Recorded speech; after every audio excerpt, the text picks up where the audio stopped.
can guarantee you, although they all say they don't know who he is, I never heard of him, who the governor, never heard of him, even though I sat in his seat.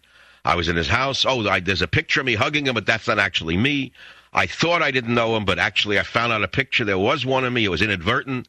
I misspoke. But Mr. President-elect, there's a picture of you talking to him last June, even though you said, that's right, it is a picture of me, but I misspoke when I said I didn't know there was a picture, because although I didn't remember it, it certainly isn't true that it's me and the picture show together. But, President, isn't it true that you knew this man? Is it not true that your chief of staff took his congressional seat before he became the governor?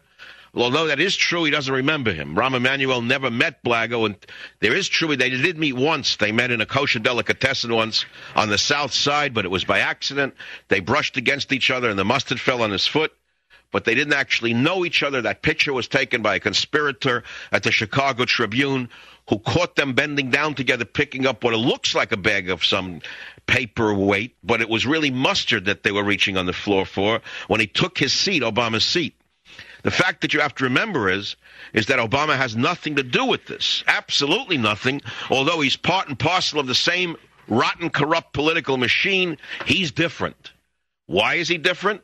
Because we found enough millions of morons in America who should go to psychiatrists for deprogramming. They need to go to deprogramming, but they're in such denial they don't even know it. Instead, they're talking about bones that they found in Florida of a missing girl, as though that's a bigger story than this. Already the media jumped on it. Hi, I'm Wilf Blitzer. We found bones, bones, bones, Billy, bones, bones, bones, bones, Billy, bones.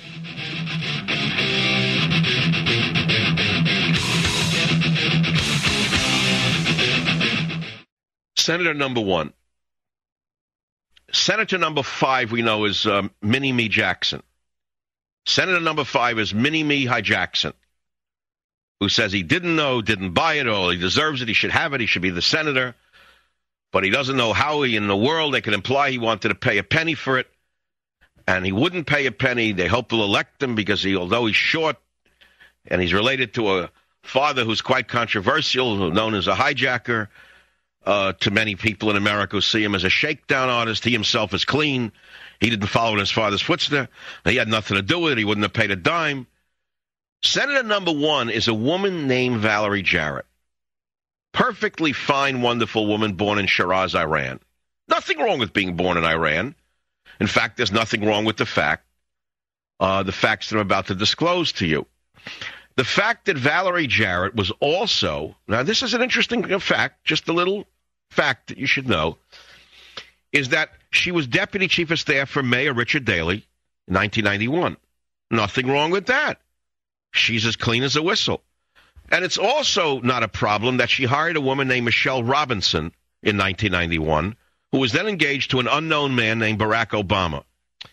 So apparently, Valerie Jarrett, who was Senator number 1, allegedly, hired while working for Daley Michelle Robinson, who was then engaged to Barack Obama away from a private law firm.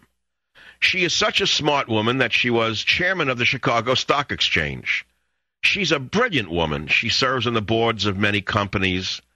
She's on museums. She is as clean as a whistle. She is as good as they can make out of Harvard Law School. In fact, my friends, she is the American dream. She is Senator number 1, allegedly. New York, Pauline, welcome to the Savage Nation. Yes, hi, Michael. My question is this.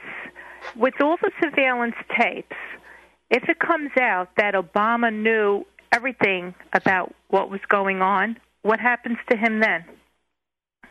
Well, if he didn't say anything, if they don't have him on the tape actually conspiring to devise and participate in a scheme to defraud the state of Illinois by buying a seat, nothing happens to him. In other words, if he didn't offer, he would never do that. A guy like that wouldn't do it. He'd have front men. There's buffers, as in any organized crime structure. If you ever study any of this, what do you think? The head guy goes and makes the deal? He doesn't do any. He has buffers. There's many buffers. Buffers. Read the Valachi papers. It's the same thing. Good morning to you, Charmin Billy. Davy Jones of rum and gold and wenches bold. You had your last fill, Billy Bones. Morning to you, Billy Bones. Good morning to you, Billy Billy Bones, Billy Bones. Billy Bones. Good morning to you, charming Billy. For that chest that you're laying on have sailed the sea, where you and I and Flint did agree to divvy the contents up into three. Jules, Billy Bones, Billy Bones. Bones, Billy Bones. Davy Jones. And golden witches, oh, you had your last filled Billy Bones. Senator Corleone, Governor Corleone.